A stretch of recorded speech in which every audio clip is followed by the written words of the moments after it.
నమస్కారం SS9 news కి స్వాగతం. ముందుగా ముఖ్యాంశాలు. వైసీపీ పార్టీలో చేరిన బాపట్ల పార్లమెంటు సభ్యులు. వాలంటీర్లపై ఈసీ కొరడ, 30 మంది డిస్మిస్. తెలంగాణ ఇన్ఛార్జి గవర్నర్ గా బాధ్యతలు స్వీకరించిన సిపి రాధాకృష్ణన్. విజువల్స్ తోనే ఔరా అనిపిస్తూ దూసుకుపోతున్న కంగువా టీజర్. తనను కింగ్ కోహ్లీ అని పిలవద్దంటూ Virat sweet warning. CM camp కార్యాలయంలో ముఖ్యమంత్రి వైఎస్ జగన్మోహన్ రెడ్డి సమక్షంలో కాంగ్రెస్ పార్టీ బాపట్ల పార్లమెంట్ ఇన్ఛార్జిగా పనిచేసిన APCC general secretary Maddireddy Jaganmohan Reddy YCP పార్టీలో చేరటం జరిగింది. వారితో పాటు ఏపీసీసీ సెక్రటరీ రావూరు లక్ష్మీనారాయణ శాస్త్రి కూడా వైసీపీలో చేరారు. ఈ కార్యక్రమంలో గుంటూరు తూర్పు నియోజకవర్గం ఎమ్మెల్యే ముస్తఫా మరియు ఎమ్మెల్యే అభ్యర్థి నూరి ఫాతిమా పాల్గొన్నారు. ఎన్నికల సంఘం ఈసీ ఆదేశాలు, ప్రవర్తన నియమావళిని బేఖరాతు చేస్తూ వైసీపీ అనుకూల ప్రచారం చేస్తున్న కొంతమంది వాలంటీర్లు, కాంట్రాక్టు అవుట్సోర్సింగ్ సిబ్బందిని అధికారులు డిస్మిస్ చేశారు.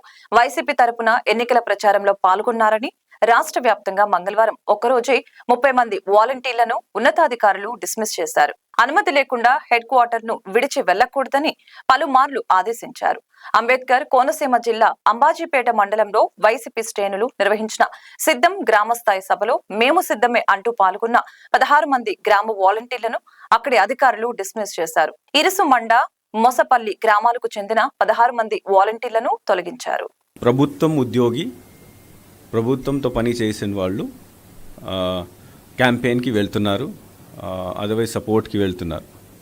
So what direction last time కూడా ఇచ్చాము, నేను కూడా రెగ్యులర్గా కలెక్టర్స్తో మీటింగ్ పెడుతున్నాము. దట్ ఎప్పుడైనా ఎక్కడైనా కంప్లైంట్ అంటే టీవీలో రావచ్చు, న్యూస్ పేపర్లో రావచ్చు, తర్వాత సోషల్ మీడియా ద్వారా రావచ్చు, ఎస్సీ విజిల్లో రావచ్చు. వచ్చినప్పుడు వెంటనే ఎంక్వైరీ చేయాలి. ఎంక్వైరీ చేసిన తర్వాత షోకాజ్ నోటీస్ ఇవ్వాలి. ప్రొసీజర్ ఫాలో అయ్యి వాళ్ళ మీద ఆధారం అంటే ఎవిడెన్సెస్ కలెక్ట్ చేసుకుని యాక్షన్ తీసుకోవాలి. సో వాలంటీర్స్, తర్వాత contract employees, even regular employees మీద మనకు కంప్లైంట్స్ వస్తున్నాయి. సో నిన్నటి దాకా, ఈరోజు కాదు, నిన్నటి దాకా 46 action has been taken against 46 people, which include volunteers, which include some VROs ఉన్న రెగ్యులర్ ఎంప్లాయీస్ కూడా ఉన్నారు, తర్వాత కాంట్రాక్ట్ ఎంప్లాయీస్ కూడా ఉన్నారు. సో రెగ్యులర్ ఎంప్లాయీస్ని సస్పెండ్ చేయడం జరిగింది, కాంట్రాక్ట్ ఎంప్లాయీస్ని తర్వాత వాలంటీర్స్ని ఉద్యోగం నుంచి తీసేయడం జరిగింది. తర్వాత కొన్ని కేసెస్లో వాళ్ళ మీద క్రిమినల్ కేసు కూడా పెట్టడం జరిగింది. క్రిమినల్ అంటే లీగల్ కేసు కూడా పెట్టడం జరిగింది. రెండు రకాల ఇష్యూ ఉంటాయి దాంట్లో. ఒకటి, somebody goes and participates in some meeting. So ఆ కేసెస్లో యాక్షన్ తీసుకున్నప్పుడు సస్పెండ్ చేయాలి, లేకపోతే కాంట్రాక్ట్ పర్సన్ వాలంటీర్ ఉంటే తీసేయాలి. కొన్ని చోట్ల వాళ్ళు స్వయంగా వెళ్ళి పబ్లిసిటీ చేస్తున్నారు. అట్లాంటి కేసెస్ అంటే అన్డ్యూ ఇన్ఫ్లుయెన్స్ కింద వస్తాయి. అది చట్టం ప్రకారం నేరం.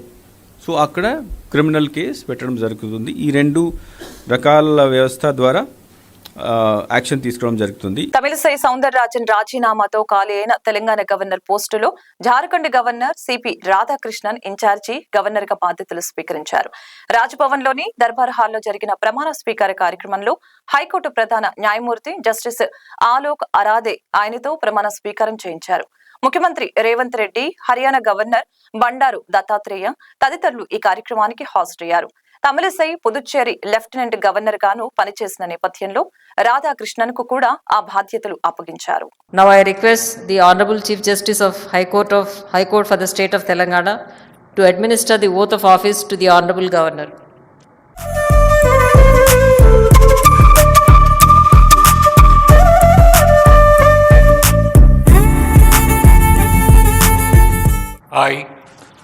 I, Chandravaram Ponusami Radhakrishnan, do swear in the name of God that I will faithfully discharge the functions of the Governor of Telangana and will, to the best of my ability, preserve, protect and defend the Constitution and the law, and that I will devote myself to the service and well-being of the people of Telangana.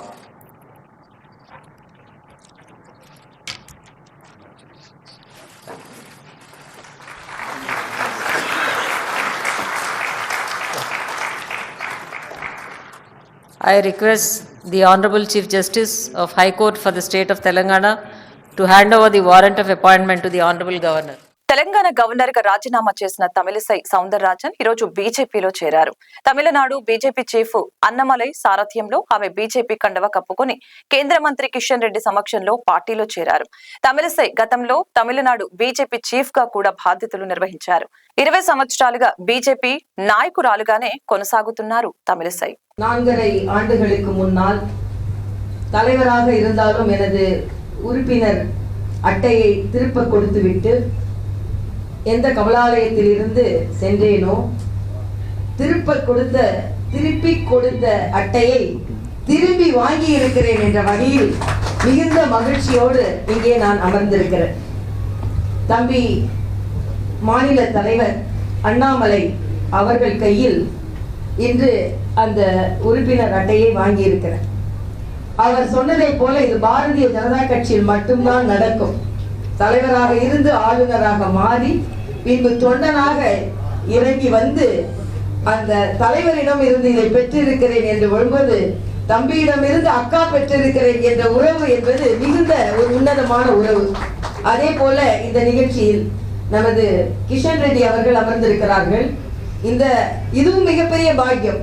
2 நாட்களுக்கு முன்னால் வரை நான் எந்த மாநிலத்தில் ஆளுநராக இருந்தேனோ அந்த மாநிலத்தின் பாரதிய ஜனதா கட்சியின் தலைவர் அவர். நான் எந்த மாநிலத்தில் பிறந்து வளர்ந்தேனோ அந்த மாநிலத்தின் பாரதிய ஜனதா கட்சியின் தலைவர் இவர் அண்ணாமலை. ஆக இந்த 2 பேருக்கும் நடுவில் நான் இங்கே அமர்ந்திருப்பது மிகப்பெரிய பெயராக நான் கருதுகிறேன். அதே மாதிரி தம்பி முருகன் அவர்கள், இங்கே மரியாதைக்குரிய முருகன் அவர்கள் ஒரு சாமானிய குடும்பத்தில் பிறந்து இன்று மத்திய அமைச்சராக விழுந்து கொண்டிருக்கிறார் என்றால் அதில் கடுமையான உழைப்பு இருக்கிறது என்பதையும் நாம் புரிந்து கொள்ள வேண்டும். அவரும் முன்னாள் மாநில தலைவர். அதே போல திரு அரவிந்த் மேனன் அவர்கள் நான் இங்கே தலைவராக இருந்த பொழுது உறுப்பினர் சேர்க்கை பொறுப்பாளராக இருந்தார். பல லட்சம் உறுப்பினர்களை அன்று நாம் சேர்க்க முடிந்தது என்றால் அதற்கு மரியாதைக்குரிய அரவிந்த் மேனன் அவர்கள் ஒரு காரணம். இங்கே சகோதரி வானதி ஸ்ரீனிவாசன் அவர்கள் அமர்ந்திருக்கிறார்கள். பெண்கள் எல்லாம் அரசியலில் இருக்கும் பொழுது எவ்வளவு சவால்களை சந்திக்க முடியும் என்று என்னோடு இணைந்து பணியாற்றியவர் அவர். அவருக்கும் எனது வணக்கத்தை நான் தெரிவித்துக் கொள்கிறேன். அதே மாதிரி இங்கே பொருளாளர் ராஜே சூர்யா அவர்கள் இருக்கிறார்கள், மாவட்ட தலைவர் காளிதாஸ் இருக்கிறார்கள், விஜய் ஆனந்த் அவர்கள் இருக்கிறார்கள், காயத்ரி தேவி அவர்கள் இருக்கிறார்கள், ரங்கா அவர்கள் இருக்கிறார்கள், சதீஷ் அவர்கள் இருக்கிறார்கள். எல்லாவற்றிற்கும் மேலாக இங்கே அண்ணன் கருநாகராஜன் அவர்கள் பக்க பலமாக அங்கே இருந்து கொண்டிருக்கிறார்கள். எல்லாவற்றிற்கும் மேலாக பத்திரிகை சகோதரர்கள் அத்தனை பேருக்கும், இங்கே கேமராக்களுக்கு முன்னால் அமர்ந்திருக்கும் தலைவர்களுக்கும் பின்னால் அமர்ந்திருக்கும் வருங்கால தலைவர்களுக்கும் நான் எனது வணக்கத்தை தெரிவித்து, உண்மையிலேயே இன்று ஒரு மகிழ்ச்சியான நாள். தம்பி அண்ணாமலை, மரியாதைக்குரிய மாநில தலைவர் தம்பி அண்ணாமலை சொல்லும் பொழுது சொன்னார், கஷ்டமான ஒரு முடிவை எடுத்திருக்கிறார்கள் என்று. இல்லை, இஷ்டமான முடிவை கஷ்டமான முடிவை இஷ்டமான முடிவாக எடுத்திருக்கிறேன். వైసీపీ ఎమ్మెల్యే గుంటూరు పార్లమెంట్ అభ్యర్థి కిలారి రోసయ్య జగన్ కు ధన్యవాదాలు తెలిపారు. గుంటూరు పార్లమెంట్ అభ్యర్థిగా నన్ను నియమించినందుకు సంతోషమని అన్నారు. కుల మతాలకు అతీతంగా రాష్ట్రాన్ని పరిపాలించిన ముఖ్యమంత్రి ఘనత జగన్మోహన్ రెడ్డికి సాధ్యమని తెలిపారు. మీకు మంచి చేస్తేనే నాకు ఓటు వేయండి అని గర్వంగా అడిగిన ఏకైక ముఖ్యమంత్రి జగనేనని తెలిపారు. రానున్న ఎన్నికల్లో జగన్ ముఖ్యమంత్రి అవుతాడు. పొన్నూరు గ్రావెల్ అక్రమానికి మారుపేరు మాజీ ఎమ్మెల్యే ధూళిపాల నరేంద్ర అని కిలారి వాపోయారు. పొన్నూరు నియోజకవర్గంలో 35 సంవత్సరాలు చేయలేని అభివృద్ధి కార్యక్రమాలను నేను చేసి చూపించాను కాబట్టి గుర్తించి నాకు గుంటూరు ఎంపీ టికెట్ ఇచ్చారని తెలియజేశారు. గుంటూరు పార్లమెంటరీ అభ్యర్థిగా వైఎస్ఆర్ కాంగ్రెస్ పార్టీ అధ్యక్షులు శ్రీ జగన్మోహన్ రెడ్డి గారు నన్ను నియమించినందుకు వారికి ముందుగా ధన్యవాదాలు తెలియజేసుకుంటూ, ఈరోజు రాష్ట్ర ప్రభుత్వం ఏర్పడిన తర్వాత 5 సంవత్సరాల్లో ముఖ్యమంత్రిగా జగన్మోహన్ రెడ్డి గారి పరిపాలనా విధానాన్ని ఈ రాష్ట్ర ప్రజలందరూ కూడా చూశారు. ఎవరైనా ముఖ్యమంత్రి స్థానంలో ఉంటే ఈ రాష్ట్ర ప్రజలందరూ ఒకటిగానే చూడాలి. అది జగన్మోహన్ రెడ్డి గారు చేశారు.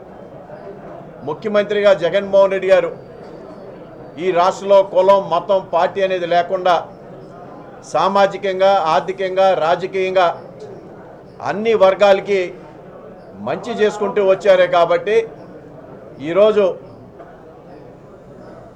దేశంలో ఏ ముఖ్యమంత్రి, ఏ రాజకీయ పార్టీ అధ్యక్షులు కూడా నేను మంచి చేస్తేనే నాకు ఓటేయండి అని చెప్పిన నాయకుడు ఎక్కడా కూడా భారతదేశంలో ఎక్కడా కూడా లేరు. అది ఒక్క ఆంధ్ర రాష్ట్రంలో గౌరవ ముఖ్యమంత్రి జగన్మోహన్ రెడ్డి గారు ఒక్కడికే ఆ ధైర్యం, ఆ దమ్ము, ఆ దక్కు ఆయనకు ఉన్నది. చేబ్రోల్ మండలంలో గ్రావెల్ మైనింగ్ గురించి మాట్లాడారు. పాపం పక్కన ఆయన దూలిపాల నరేంద్ర స్క్రిప్ట్ రాసిస్తే స్క్రిప్ట్ చదివాడు. నేను ఒకటే కోరుతున్నా ఎన్ఆర్ఐని, ఆ పక్కన ఉన్న మీరు వెళ్ళినప్పుడు 2 ఇళ్ళు తలుపు కొట్టి అడిగితే ఈ ప్రాంతంలో ఎవరు గ్రావెల్ మైనింగ్ చేశారని చెప్తే 700 ఎకరాల్లో 650 ఎకరాలు దూలిపాల నరేంద్ర చేశాడని చిన్న పిల్లవాడిని అడిగినా చెప్తారు. తెలుగుదేశం పార్టీకి ఒక వెనతో పెట్టిన విద్య ఉంది. వాళ్ళు ఏం చేస్తారంటే ఒక అబద్ధాన్ని 1,00,000 సార్లు మాట్లాడతారు అది నిజం అనిపించడానికి. అలాంటి కుయుక్తులు ఇక్కడ పన్నుతూ ఉన్నారు. ఆ ఎన్ఆర్ఐకి నేను ఒకటే హితవు పలుకుతా ఉన్నా, వాస్తవాలు తెలుసుకొని మాట్లాడండి. వాస్తవాలు తెలుసుకొని మీ యొక్క ఆ పొన్నూరు ఎవరున్నాడో మీ యొక్క సమన్వయకర్త లేదా మీ అభ్యర్థి అతని చరిత్ర చూసుకొని అతని చరిత్ర ఆ పొన్నూరు నియోజకవర్గంలో అడిగితే తెలిసిద్ది. ఇవాళ నేను ఘనంగా చెప్తా ఉన్నా, 30 సంవత్సరాల్లో వాళ్ళు చేయలేని అభివృద్ధి పొన్నూరు నియోజకవర్గంలో నేను చేసి చూపించా. అందుకనే గౌరవ ముఖ్యమంత్రి జగన్మోహన్ రెడ్డి గారు అన్నా నువ్వు పొన్నూరు నియోజకవర్గంలో బ్రహ్మాండంగా చేసావు, ఇవాళ గుంటూరు పార్లమెంటుకి నువ్వు ప్రమోషన్గా వెళ్ళి నీ వల్ల మిగతా ఇన్ని నియోజకవర్గాలు కూడా బ్రహ్మాండంగా నీ వల్ల సపోర్ట్ వస్తుంది కాబట్టి నువ్వు పార్లమెంట్లో పోటీ చేయమని నన్ను పార్లమెంట్ పంపించి అంబటి మురళి గారిని పొన్నూరు పంపించడం జరిగింది. విశాఖ జిల్లా దువ్వాడ నందు ఎంవివి పార్కు వద్ద ద్విచక్ర వాహనం మంటలు దగ్ధమవటం భయాందోళనకు గురి చేసింది. ఒక పక్కన నిలిపి ఉన్న వాహనంలో ఒక్కసారిగా మంటలు చెలరేగటం చూసి వెంటనే సెక్యూరిటీ సిబ్బంది మంటలు అదుపు చేసే ప్రయత్నం చేశారు. వాహనానికి మంటలు ఎలా అంటుకున్నాయో అర్థం కాని పరిస్థితిలో ఉన్నారు. ఇండస్ట్రియల్ ఏరియా కావటంతో ఎండల కారణంగా మంటలు చెలరేగి ఉండవచ్చని అనుమానాలు వ్యక్తం చేస్తున్నారు. జనంతో జనసేన ఉద్యమం చేశామని, మేము అధికారంలోకి వచ్చే ప్రణాళిక సిద్ధం చేశామని, తూర్పు అభ్యర్థి నజీర్ కు తోడుగా ఉంటామని, రాబోయే ఎన్నికల్లో 3 పార్టీల కూటమిని గెలిపించుకుంటూ తీరుతామని జనసేన పార్టీ నగర అధ్యక్షులు నేరెళ్ల సురేష్ తెలిపారు. గుంటూరు తూర్పు అసెంబ్లీ అభ్యర్థి నజీర్ మాట్లాడుతూ రాష్ట్రంలో ఉన్న సైకో పాలన పారత్రోలుతామని, రాష్ట్ర ప్రజల భవిష్యత్తు కోసం కలిసి నిర్ణయం తీసుకుంటామని తెలిపారు. ప్రజా ఉద్యమాలు చేస్తున్నామని, కార్యకర్తలందరూ కలిసి టీడీపీ గెలుపు కోసం పనిచేస్తామని, టికెట్ ఎవరికి ఇచ్చినా కార్యకర్తలు కానీ పార్టీ నాయకులు కానీ గెలుపుకు కృషి చేస్తున్నారని తెలిపారు. బీజేపీ జిల్లా అధ్యక్షులు వనామ నరేంద్ర మాట్లాడుతూ త్రిమూర్తుల కలయికతో ప్రజలు బ్రహ్మరథం పట్టారు. తూర్పులో నీటి కలుషితమై వైసీపీ ఎమ్మెల్యే పట్టించుకోని పరిస్థితి ఉంది. రానున్న ఎన్నికల్లో నజీర్ ని గెలిపించుకుంటామని తెలియజేశారు. మేము జనసేన తరపు నుంచి సమస్యలపై సమరపేరి జనం కోసం జనసేన, జనంలోకి జనసేన అనే కార్యక్రమం ద్వారా ఎన్నో ఉద్యమాలు చేశాం. ఎంతోమంది ఇబ్బందులు ఉన్న వాళ్ళకి చాలా ఇబ్బందులు తీర్చాం. అదేవిధంగా చాలా సమస్యల మీద పోరాటాలు చేశాం. అదేవిధంగా పోలీస్ స్టేషన్లలో కేసులు పెట్టించుకున్నాం. అలానే పోలీసుల చేత తన్నులు తిన్నాం, పోలీస్ స్టేషన్లో పెట్టించుకుంటాం, అన్నీ చేశాం. కానీ మేము అధికారంలోకి వస్తే ఏం చేస్తాం అనేది కూడా మేము ఒక ప్రణాళిక సిద్ధం చేసుకున్నాం. కానీ ఇప్పుడు మా నాయకుడు ఆదేశాల ప్రకారం త్యాగం చేయాల్సిన సమయం వచ్చింది కాబట్టి త్యాగంలో భాగంగా మాకు సీటు రాకపోయినా కానీ మా తోటి సోదరుడు తెలుగుదేశం ఉమ్మడి అభ్యర్థి నజీర్ గారికి మేము ఎట్లా అయితే అధికారంలోకి వస్తే అది మాకు సీటు కనుక ఎట్లా వస్తే మేము ప్రయత్నం చేస్తాం. అదేవిధంగా సోదరుడికి కూడా సహాయం చేసి ఆయన్ని కూడా అధికారంలోకి తీసుకొస్తామని చెప్పి మేము జనసేన తరఫున తెలియజేస్తున్నాం. జై జనసేన, జై టీడీపీ, జై బీజేపీ. 3 పార్టీలు ఎన్డీఏ కూటమికు ఏర్పడి తెలుగుదేశం పార్టీ అభ్యర్థిగా గుంటూరు తూర్పు నియోజకవర్గం నుంచి నన్ను పోటీకి దించడం జరుగుతూ ఉంది.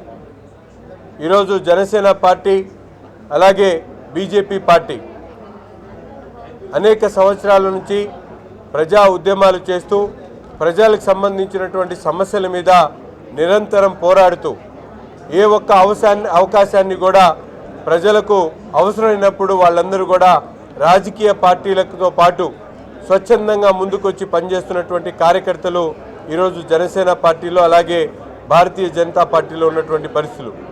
పెద్దలు నిశ్చయించినటువంటి మేరకు ఈరోజు తెలుగుదేశం పార్టీ అభ్యర్థిగా నన్ను పెట్టినందుకు వారందరూ కూడా స్వచ్ఛందంగా ముందుకొచ్చి కార్యకర్తలతో ముఖాముఖి ఏర్పాటు చేసుకొని వారందరితో ఆత్మీయ సమావేశాన్ని ఏర్పాటు చేసుకొని రాబోయేటువంటి ఎన్నికల్లో ఏ విధమైనటువంటి ప్రణాళికతో ముందుకు సాగాలి, తప్పకుండా నగరంలో ఉన్నటువంటి తూర్పు నియోజకవర్గంలో ఉన్నటువంటి ప్రతి ఒక్క డివిజన్లో ఉన్నటువంటి కార్యకర్తలందరూ కూడా కలిసికట్టుగా ఒకే ఆలోచనతో ఒకే ఎజెండాతో, జెండాలు వేరైనప్పటికీ కూడా ఒకే ఎజెండాతో మన మంత్రులు నిన్న మాజీ ముఖ్యమంత్రి చంద్రబాబు నాయుడు గారు, అలాగే నరేంద్ర మోడీ గారు, పవన్ కళ్యాణ్ గారు చెప్పినటువంటి విధంగా రాష్ట్ర నిర్మాణం కోసం, దేశ భవిష్యత్తు కోసం ఈ ముందడుగు వేయడం జరుగుతూ ఉంది. కాబట్టి కార్యకర్తలందరూ కూడా పెద్ద మనసు చేసుకొని టికెట్ ఎవరికి ఇచ్చినా కూడా రాష్ట్ర వ్యాప్తంగా మనందరం కూడా ఎన్డీఏ కూటమిని గెలిపించుకునేటువంటి క్రమంలో ప్రతి ఒక్కరు కూడా ముందుకు రావాలని చెప్పి హృదయపూర్వకంగా కోరుకుంటూ, నేను కూడా ప్రతి ఒక్క కార్యకర్త కూడా మా పార్టీ కార్యకర్తగా భావిస్తూ, వారందరినీ కూడా నా సోదరులుగా భావిస్తూ కలిసికట్టుగా పనిచేస్తాం. తప్పకుండా భవిష్యత్తులో కూడా ఎటువంటి కార్యక్రమాలు తీసుకున్నా, ఎటువంటి ఆలోచన చేసినా కూడా పెద్దల సహకారంతో ముందుకు సాగుతామని చెప్పి కూడా ఈ సందర్భంగా తెలియజేస్తా ఉన్నా. ఈరోజు ఆంధ్రప్రదేశ్ అభివృద్ధి కోసం 3 పార్టీలు కలయికతో గుంటూరు ఈస్ట్ నియోజకవర్గం నజీర్ గారి ఆధ్వర్యంలో ఆత్మీయ సమావేశం జరగటం చాలా సంతోషకరం. ఏదైతే ఆంధ్రప్రదేశ్ అభివృద్ధి కోసం 3 పార్టీలు కలయిక చూసి ఈ జగన్మోహన్ రెడ్డి మతి భ్రమించి ఈ సభ ఫెయిల్యూర్ అయిందని, ఫ్లాప్ అయిందని తనకు తాను భావించుకుంటూ భ్రమలో బతుకుతున్నారు. సభ విజయవంతమైంది. అక్కడికి వచ్చిన వాళ్ళందరూ కూడా చూశారు. లక్షలాది మంది ప్రజలు స్వచ్ఛందంగా ఈ సభకి విచ్చేస్తే ఈ సైకో పాలనలో ఉన్న మంత్రులు కానీ, ఎమ్మెల్యేలు కానీ, ముఖ్యమంత్రి కానీ తట్టుకోలేని స్థితి. ఎందుకంటే ప్రజలు బ్రహ్మరథం పడుతున్నారు. ఈ త్రిమూర్తుల కలయిక ఆంధ్రప్రదేశ్ అభివృద్ధికి నాంది. ఈరోజు ఆంధ్రప్రదేశ్ అభివృద్ధి చెందాలని NDA కూటమిలోని Bharatiya Janata party, Janasena, TDP పార్టీలు ముగ్గురు కూడా ఒక మంచి సంకల్పంతో ఆంధ్రప్రదేశ్ అభివృద్ధి కోసం ముందుకు వస్తుంటే, ఈ ఆంధ్రప్రదేశ్ని అభివృద్ధికి ఆమడ దూరంలో ఉంచుదాం అనుకొని ప్రయత్నం చేస్తున్న జగన్మోహన్ రెడ్డి గారికి చెంప చెల్లనేటట్టు ఈ జనాలు చూపించారు. వైసీపీ ఎమ్మెల్యే ఆరణి శ్రీనివాసులు ఆవేదన వ్యక్తం చేశారు. కాపులు, బలిజలు అంటే ఇంత చిన్న చూపు చూస్తున్న వైఎస్ఆర్సీపీ పార్టీకి తగిన గుణపాఠం నేర్పుదామని వాదన వ్యక్తం చేశారు. జనసేన, తెలుగుదేశం, భారతీయ జనతా పార్టీ కూటమిని బలపరుద్దామని, ఎన్నికల కురుక్షేత్రంలో ఎన్డీఏకి ఓటు వేద్దాం, అందరూ సిద్ధమవుదాం అని శ్రీనివాసులు పిలుపునిచ్చారు. బలిజ, కాపు సోదరులారా, ఎన్డీఏ కూటమికి విజయం చేకూరుద్దాం అని ఆశాభావం వ్యక్తం చేశారు. 4 జిల్లాలు, నెల్లూరు, ఒంగోలు, గ్రేటర్ రాయలసీమ 6 జిల్లాలలో 74 మంది ఎమ్మెల్యేలు ఉంటే దాంట్లో 2 ఎమ్మెల్యేలు బలిజలు ఉంటే 2 బలిజలను తీసేసి ఈ 2 స్థానాలలో కూడా 2 రెడ్లను కూడా అపాయింట్ చేయడం జరిగింది ఇన్ఛార్జీలుగా. ద్రోహం ఏమిటి, ఎందుకు బలిజలకు ఇక తీరని అన్యాయం చేశావు అని నేను ఈరోజు ముఖ్యమంత్రి గారిని వివరిస్తున్నా. నేను అడిగాను, ఒక సభ కూడా ఒక బలిజ బాధలు పడిన రోజులు కూడా ఉన్నాయనేసి కూడా తెలియజేస్తున్నా. రాయలసీమలో బలిజలు అది కూడా వైసీపీకి ఓటు వేయరు అని ఒక స్వయంగా ముఖ్యమంత్రి సలహాదారులకు భావన కలిగిందంటే బలిజల అవసరం లేదా? రాయలసీమలో బలిజలు ఈరోజు 50-60 లక్షల ఓట్లు కలిగిన రాయలసీమ 6 జిల్లాలలో ఉంటే బలిజలకు ఒక్కటన్నా మీరు ఇచ్చారా? మంత్రి పదవి లేదు, జిల్లా విప్పిస్తానన్నారు. అసెంబ్లీ రాజీనామాలు చేసి రెడ్లు ఎందుకు సస్పెండ్ చేయలేదు మీరు? బలిజలు ఒకరేనా మీకు దొరికిన రాష్ట్రంలో? కాజులు, తెలంగాణ ఒంటరి వాళ్లే బలిజలంటే అంత హీనంగా చూడాల్సినంత అవసరం ఏముంది? అటువంటి పార్టీలో కొనసాగాల్సిన అవసరం కూడా నా మనసు నొచ్చుకుంది. కాబట్టి నేను ఆ పార్టీలో కొనసాగేదని కూడా ఇష్టం లేదు. ఈ రోజే నేను నా పార్టీ సభ్యత్వానికి, అదేవిధంగా రెండింటికి కూడా గుడ్ బై చెప్తున్నా. రేపు పవన్ కళ్యాణ్ దగ్గర, జనసేన పార్టీలో రాష్ట్ర అధ్యక్షుడు పవన్ కళ్యాణ్ దగ్గర పార్టీ కండువా కూడా కప్పుకోవడం కూడా అభిమానంతో పోయి రేపు సాయంకాలం 3 గంటల నుంచి 4 గంటల మధ్యలో పార్టీ కండువా కూడా కప్పుకోవడం కూడా జరుగుతుంది. ఈ రోజు నేను రాజీనామా చేస్తున్నాను. దెందులూరులో బీసీలపై మరొకసారి వైసీపీ ఎమ్మెల్యే అబ్బాయి చౌదరి వర్గం భౌతిక దాడులకు పాల్పడ్డారు. వైసీపీ పాలనలో బీసీలకు రక్షణ లేదంటూ గ్రామస్తులు ఆవేదన వ్యక్తం చేస్తున్నారు. దెందులూరు మండలం తిమ్మన్నగూడెం గ్రామంలో మంగళవారం రాత్రి నేను సిద్ధం అంటూ తన అనుచరులతో కలిసి వైసీపీ ఎమ్మెల్యే కొటారు అబ్బయ్య చౌదరి పర్యటించారు. వాహనంలో వెళ్తూ చెయ్యి ఊపి పలకరించడంతో గ్రామ కూడలిలోని ఆంజనేయ స్వామి గుడి వద్ద ఉన్న బెంచ్పై కూర్చొని ఉన్న గ్రామ యువకులు కూడా తిరిగి చెయ్యి ఊపి అభివాదం చేశారు. ఎమ్మెల్యేకి కూర్చొని చెయ్యి ఊపుతావా, లేచి నిలబడటం తెలీదా అంటూ ఎమ్మెల్యే అబ్బాయి చౌదరి ఆగ్రహం వ్యక్తం చేశారు. వాహనాలు ఆపి బెంచ్ మీద ఉన్న యువకులపై ఎమ్మెల్యేతో సహా పలువురు వైసీపీ నాయకులు మూకుమ్మడిగా దాడి చేశారు. పిప్పర దుర్గాప్రసాద్ అనే యువకుడికి తీవ్ర గాయాలు అయ్యాయి. అతన్ని ఏలూరు సర్వజన ఆసుపత్రికి తరలించారు. ఈ దాడిని వీడియో తీస్తున్న కంచెల వెంకటేశ్వర్ యాదవ్ అనే యువకుడికి ఫోన్ లాక్కొని కామిరెడ్డి నాని ధ్వంసం చేశాడు. ప్రసాద్ తిమ్మనగూడెం జలచంద్రగూడ పంచాయతీ కొటారి అబ్బాయి చౌదరి తిమ్మనగూడ వచ్చి ఉన్నాడు. అయితే అతను ర్యాలీ చేయి ఉండగా మేము బెంచి మీద కూర్చుని తాట చెప్పి ఉన్నాము. అదే అతను కోపం వచ్చి మా మీద రివర్స్ అయ్యి ఉన్నాడు. వచ్చి కొడతాకు వచ్చారు వాళ్ళ జనాభా. కొటారి అబ్బాయి చౌదరి కామిరెడ్డి నాని వచ్చి కొట్టి ఉన్నారు. వారి ఇటు చెంప మీద, చేతి మీద, కాలు మీద. కామిరెడ్డి నాని అబ్బాయి చౌదరి గారు ర్యాలీ పెట్టుకున్నారు. అతను కూడా ర్యాలీ పెట్టుకుంటే మేమేం చేసామంటే మా ఇంటికి దారిలో బల్ల ఉంటే ఆ బెంచ్ మీద కూర్చున్నాము. 6 కుర్రలు కూర్చున్నాము. అయితే ఆ ర్యాలీ మాకు అబ్బాయి చౌదరి వెళ్తా చెయ్యి ఊపాడు. మాకు తాట చెప్పాడు. చెప్పి కుర్రోడు ఏం చేసి దుర్గారావు కుర్రోడు గారు తాట చెప్పాడు. తాట చెప్పాక కూర్చుని తాట చెప్పాము. అయితే ఆయనకి ఏమనుకున్నాడంటే కూర్చుని తాట చెప్తామేంటి అని అమ్మాయి మామూలుగా ఇల్లు కారు ఆపేసి కామిరెడ్డి నాని వచ్చేసి ఈ కుర్రోడు సొక్క కాలర్ పెట్టి లాగేసి దొంగ పీకేసాడు. ఎప్పుడైతే నాని దొంగ పీకాడో ఆ కార్యకర్తలు మొత్తంలో వచ్చేసి కుర్రను పెట్టి తొక్కేసేసి పట్టి కొబ్బరి చేసేది జెండాలు పెట్టి కొట్టేసాడు. నేను వీడియో చేస్తున్నా నా సెల కూడా నాని కూడా నా సెల లాగేసుకున్నాడు. నాని లాగేసి నా వీడియో కూడా డిలీట్ చేసేసాడు. అదే రౌడీజమా ఏంటి? ఊళ్ళో కొన్ని నాయకులు కొట్టాడు అనుకోవచ్చు. వెనకాల రౌడీలు తీసుకొచ్చి మమ్మల్ని కొట్టేస్తున్నారా ఏంటి? వాళ్ళు మేము తప్పు చేస్తాం అనుకోవచ్చు. మేము బల్ల కూర్చుంటే కొట్టేస్తాంటే అసలు మా బల్ల కూర్చుని హక్కులేదా అంటే? వాళ్ళ నాయకులు కూర్చోవాలా? ఆ పార్టీ నాయకులు కూర్చోవాలా? మేము పార్టీ నాయకులు మేము జనరేషన్ కాబట్టం వాళ్ళకే కనిపించలేదు కదా. మేము మాల్లో కూర్చున్నాకున్నాను. ఎమ్మెల్యే గారు కూడా కారు దిగి వచ్చేసాడండి. నాని వచ్చేసి కొట్టేసాడు. ఎమ్మెల్యే గారు కూడా ఇల్లు అబ్బాయి గారు దిగి వచ్చేసాడు. మేము ఎక్కడ గొడవ పెట్టేసుకున్నాం. మేము ఎందుకు పెట్టుకున్నాం? ఈ కులం నాకు కూడా సరిపోతుంది. 20 మంది వచ్చేసి ఈ కులం పట్టిని కొట్టేసారు. దొంగ కొట్టేసారు. పట్టిని కింద పాడేసి తొక్కేసారు. ఈ లోపల వీడియో తీస్తుంటే ఈ కామెంట్ అని వచ్చి ఫోన్ లాగేస్తున్నాడు. పక్క మనుషులు ఫోన్ లాగారు అన్నది కామెంట్ అని వచ్చి మొత్తం 20 మంది వచ్చి పడిపోయారండి మీద. అక్కడ వెళ్ళే నాయకులు 20 మంది వచ్చారు. నాయకులు మా ఊళ్ళో నాయకులు గుర్తుపడతాం. పొరుగు నుంచి వచ్చారు. అలా అసలు అబ్బాయి దగ్గర వచ్చే నాయకుడా లేదా రోడీ గేమ్లా అలా మాకు తెలదు. వాళ్ళు రోడీలు తీసుకొచ్చి అలాంటి వాళ్ళు అలాంటి వాళ్ళు మా బీసీ కూడా తొక్కేస్తాక వచ్చారో క్యాటీ తెలదు. అది ఆ రోడీ ఏంటి అన్నది మా తెలదు. వాళ్ళు బతం ఎత్తారో బతం ఇదా మా ఊరు వచ్చి మమ్మల్ని కొడతాంటండి బాబు. అసలు రాబోయే ఎన్నికల్లో నర్సరావుపేట అసెంబ్లీ టికెట్ చదలవాడ అరవింద బాబుకి ఇవ్వాలని నర్సరావుపేట మాజీ market yard chairman Pulimi Ramireddy తన ఇంట్లోనే ఆత్మహత్య యత్నం పాల్పడ్డాడు. విలేకరుల సమావేశంలోనే పులిమి రామిరెడ్డి పురుగుల మందు తాగాడు. రామిరెడ్డిని బంధువులు హుటాహుటిన ఆసుపత్రికి తరలించారు. అరవింద బాబుకి టికెట్ రాకపోతే ఎంపీ లావు శ్రీకృష్ణదేవరాయలదే పూర్తి బాధ్యత వహించాలి అని పులిమి రామిరెడ్డి ఆగ్రహం వ్యక్తం చేశారు. తిరుమలలో భక్తుల రద్దీ తగ్గింది. నేడు శ్రీవారి సర్వదర్శనానికి భక్తులు వెయిటింగ్ కంపార్ట్మెంట్లు ప్రజెంట్ డైరెక్ట్ లైన్ లో వేచి ఉన్నారు. టోకెన్ లేని భక్తులకు శ్రీవారి సర్వదర్శనానికి 6 గంటల సమయం పడుతుంది. శ్రీవారిని భక్తులు దర్శించుకుని మొక్కులు చెల్లించుకున్నారు. 20,989 మంది భక్తులు స్వామివారికి తలనీలాలు సమర్పించారు. నిన్న శ్రీవారి హుండీ ఆదాయం 4.41 కోట్ల రూపాయలు వచ్చిందని టీటీడీ వెల్లడించింది.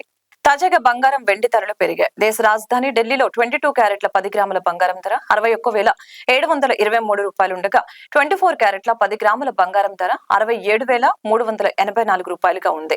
హైదరాబాద్ విజయవాడలో 22 క్యారెట్ల 10 గ్రాముల బంగారం ధర 61,542 రూపాయలు ఉండగా 24 క్యారెట్ల ధర 67,189 రూపాయలుగా ఉంది.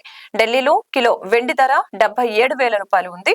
హైదరాబాద్ విజయవాడలో కిలో వెండి ధర 80,000 రూపాయల వద్ద కొనసాగుతుంది.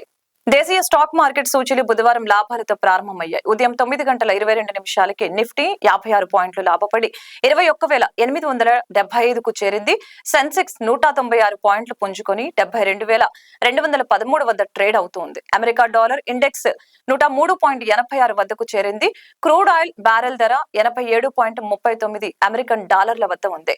యుఎస్ 10 ఏళ్ల బాండ్ ఈల్డ్లు 4.29%కు చేరాయి. అమెరికా మార్కెట్లు గడిచిన సెషన్లో లాభాలతో ముగిశాయి. S&P 0.56%, Nasdaq 0.39% లాభపడ్డాయి. ప్రముఖ సినీ కథానాయిక అనన్య నాగల్ల తిరుమల శ్రీవారిని దర్శించుకున్నారు. సోమవారం ఉదయం VIP విరామ సమయంలో స్వామివారి సేవలో పాల్గొని మొక్కులు చెల్లించుకున్నారు. శ్రీవారిని కాలినడకన దర్శించుకున్నారు అని తెలిపారు.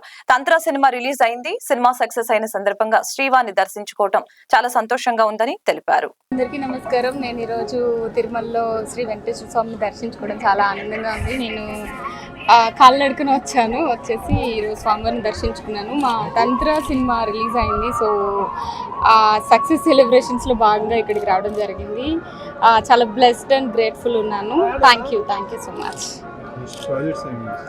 నెక్స్ట్ శ్రీకాకుళం షెర్లాక్ హోమ్స్ అనే ఒక ఫిల్మ్ ఉంది అండ్ పొట్టెల్ అనే ఒక ఫిల్మ్ రిలీజ్ అవబోతుంది. నెక్స్ట్ మంత్ మేలో అలా రిలీజ్ అవ్వచ్చు. సూర్య కథానాయకుడిగా కంగువ సినిమా రూపొందుతోంది. స్టూడియో గ్రీన్ యువి క్రియేషన్స్ వారు 100 కోట్ల బడ్జెట్ తో ఈ సినిమాను నిర్మిస్తున్నారు. శివ దర్శకత్వం వహిస్తున్న ఈ సినిమా నుంచి నిన్న టీజర్ ను రిలీజ్ చేశారు. ఈ టీజర్ చూసిన తర్వాత ఈ సినిమాపై అంచనాలు పెరగకుండా ఉండటం అసాధ్యమేనని చెప్పాలి. టీజర్ తో ఈ సినిమాను గురించి అంతా మాట్లాడుకునేలా చేయాలనే టీం ప్రయత్నం చేస్తుందని, ఈ ప్రయత్నం ఫలించిందని చెప్పొచ్చు. సూర్య కెరియర్ లో అత్యధిక బడ్జెట్ తో అత్యధిక భాషల్లో విడుదల కానున్న సినిమా ఇదే కావటం విశేషం. కథానాయికగా దిశా పటాని సందడి చేయనుండగా ఇతర ముఖ్యమైన పాత్రలలో బాబీ డియోల్, జగపతి బాబు, యోగి బాబు కనిపించనున్నారు. మరో 2 రోజుల్లో IPL 2024 టోర్నీకి తెరలేవనుంది. అయితే IPL 17వ సీజన్ ప్రారంభానికి ముందు బెంగళూరు రాయల్ ఛాలెంజర్స్ RCB మంగళవారం రాత్రి బెంగళూరులోని చిన్నస్వామి స్టేడియంలో RCB అన్బాక్స్ పేరిట ఓ ప్రత్యేక కార్యక్రమాన్ని నిర్వహించారు. ఈ కార్యక్రమానికి భారీ సంఖ్యలో RCB అభిమానులు వచ్చారు. ఇక విరాట్ కోహ్లీ బెంగళూరు జట్టుకు IPL టోర్నీ మొదటి సీజన్ 2008 నుంచి ఆడుతూ ఉన్నాడు. దీంతో RCB ఫ్యాన్స్ ఆయనను కింగ్ కోహ్లీ అని ముద్దుగా పిలుస్తూ ఉంటారు. అయితే ఈ కార్యక్రమంలో విరాట్ కోహ్లీ ఇదే విషయమై హోస్ట్ దానిష్ సేత్ తో మాట్లాడుతూ అభిమానులకి స్వీట్ వార్నింగ్ ఇచ్చాడు. ప్లీజ్ మీరు నన్ను కింగ్ కోహ్లీ అని పిలవద్దు, నాకు ఇబ్బందిగా ఉంది. ముందు మీరు అలా పిలవటం ఆపండి, విరాట్ అని పిలవండి చాలు. ఇదే విషయాన్ని డూప్లెసిస్ తో కూడా చర్చించారు. మీరు ప్రతిసారి నన్ను కింగ్ కోహ్లీ అని పిలుస్తూ ఉంటే చాలా ఇబ్బందిగా అనిపిస్తుంది. అందుకే ఇప్పటి నుంచి ఆ పదాన్ని ఉపయోగించకండి, కేవలం విరాట్ అని పిలిస్తే చాలు అని కోహ్లీ తెలిపాడు. We need to get to Chennai pretty quickly tonight. We have a charter flight, so we don't have much time. No, firstly, you need to stop calling me that word. I was telling Faf, I feel embarrassed every year when you call me that, and then they react like that. So just call me Virat, please, from now on. Don't use that word. It's very embarrassing for me. All right, Virat. Now, leading up to this evening, everyone's been waiting for the big announcement. The icons of our city have been asking all the fans one question: Artha Aita. I know everyone's been asking that question, and to answer that question, I would like to call Faf and Smriti to come close to the buzzer, and I just want to let everyone know, idu RCB hosa adhyaya. వార్తను ముగించే ముందు ముఖ్యాంశాలు మరొకసారి. YCP పార్టీలో చేరిన Bapatla parliament సభ్యులు. వాలంటీర్లపై EC కొరడ, 30 మంది dismiss. Telangana incharge governor గా బాధ్యతలు స్వీకరించిన సిపి రాధాకృష్ణన్. విజువల్స్ తోనే ఔరా అనిపిస్తూ దూసుకుపోతున్న కంగువా టీజర్. తనను కింగ్ కోహ్లీ అని పిలవద్దంటూ విరాట్ స్వీట్ వార్నింగ్. ఈ వార్తలు ఇంతటితో సమాప్తం. మరొక బులెటిన్లో మళ్ళీ కలుద్దాం. చూస్తూనే ఉండండి SS9.